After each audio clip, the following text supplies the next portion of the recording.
नमस्कार, मैं सोनम सिंह आप सभी का आपके अपने इस यूट्यूब चैनल में स्वागत करती हूँ। आशा करती हूँ कि आप अच्छे होंगे। अगर आप चैनल में नए हैं तो चैनल को लाइक सब्सक्राइब करना ना भूलें। पेडोलॉजी का हमने 90 क्वेश्चन कर लिए थे हिंदी पेडोलॉजी के, और आज 91 से स्टार्ट करते हैं। चलिए देख लेते हैं। 91 क्वेश्चन है, हिंदी भाषा की कक्षा में एक बच्चा बोलते समय अपनी मातृभाषा के शब्दों का प्रयोग करता है। ऐसी स्थिति में आप क्या करेंगे? उसे टोकेंगे नहीं और उसकी मातृभाषा के शब्दों के स्थान पर हिंदी शब्दों का प्रयोग कर वाक्य को दोहराएंगे? जी बिल्कुल नहीं। उसे टोकेंगे नहीं और उसकी मातृभाषा के शब्दों का ही प्रयोग स्वयं करेंगे? ये भी नहीं। यहाँ पे आपका ए ऑप्शन सही हो जाएगा। उसे टोकेंगे नहीं और उसकी मातृभाषा के शब्दों के स्थान पर हिंदी के शब्दों का प्रयोग कर वाक्य को दोहराएंगे।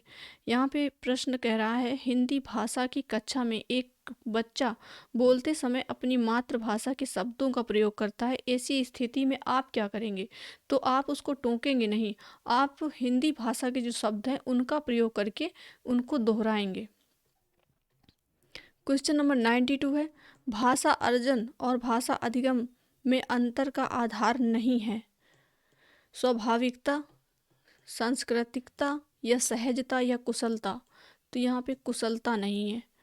भाषा अर्जन और अधिगम में अंतर का आधार नहीं है, तो कुशलता नहीं है।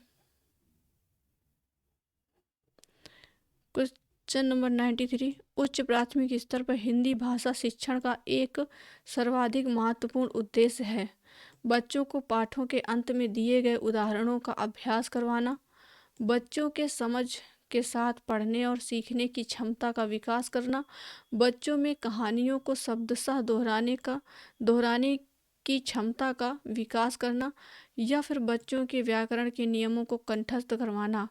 जहाँ पे कंठस्थ करवाना ऐसा शब्द आ जाए वो गलत होगा आपका ऑप्शन।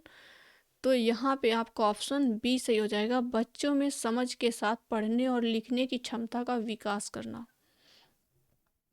क्वेश्चन नंबर 94, प्राथमिक स्तर पर बच्चों की शुरुआती भाषा विकास में सर्वाधिक योगदान दे सकते हैं या सकती हैं टीवी पर देखे जाने वाले 15 मिनट के कार्टून कार्यक्रम, या फिर गृह कार्य पर व्यय किए जाने वाले 30 मिनट, या एफएम पर 15 मिनट सुने जाने वाले समाचार, या परिवार में होने वाली परस्पर गुणवत्तापूर्ण बातचीत। तो डी सही हो जाएगा। प्राथमिक स्तर पर बच्चों के शुरुआती भाषा विकास में सर्वाधिक योगदान उसके परिवार का होता है।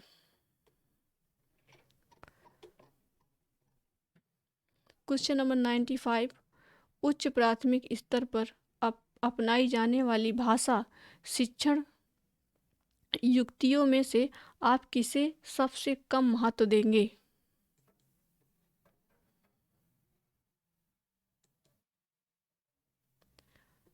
तो यहाँ पे आपका ऑप्शन सी हो जाएगा डी,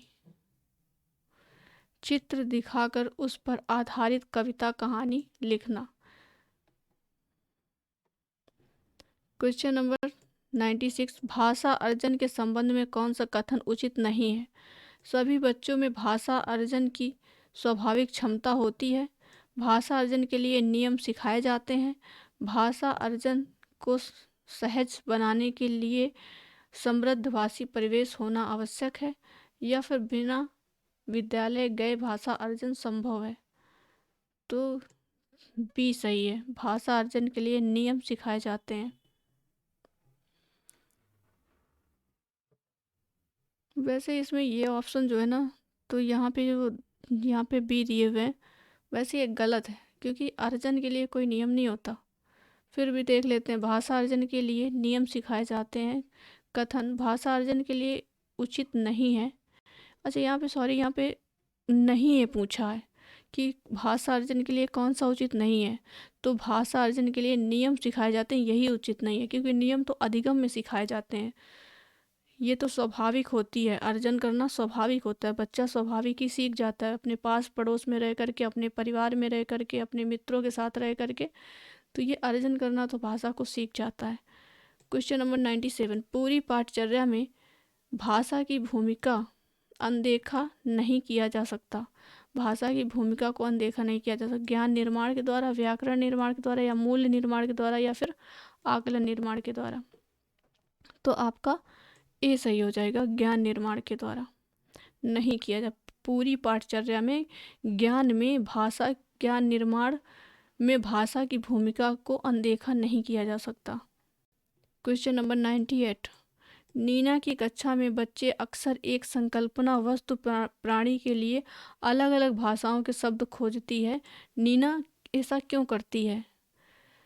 तो बच्चों को व्यस्त रखने के लिए, या बच्चों को मातृभाषा की जानकारी प्राप्त करने के लिए, या फिर बहुभाषिकता को बढ़ावा देने के लिए। तो नीना ऐसा बहुभाषिकता को बढ़ावा देने के लिए करती है। आपको ऑप्शन सी सही हो जाएगा। Question number 99। श्रव्य प्रकरण माध्यम के अंतर्गत रखा जा सकता है। किसको रखा जा सकता है? तो श्रव्य प्रकरण, ना तो इससे समाचार पत्र को तो पढ़ना पड़ता है, इसमें कोई आवाज़ तो आती नहीं है। पोस्टर, इससे भी कोई आवाज़ नहीं आती। विविध पत्रिकाएं, तो आपका रेडियो सही हो जाएगा। श्रव्य प्रकरण माध्यम में रेडियो ही रखा गया है, क्योंकि इससे सुनाई देता है ना, तो इसी वजह से ये श्रव्य में आ जाता है। तो आज के लिए इतना ही। पढ़ते रहिए। आशा करती हूँ आपका पेपर अच्छा होगा। धन्यवाद।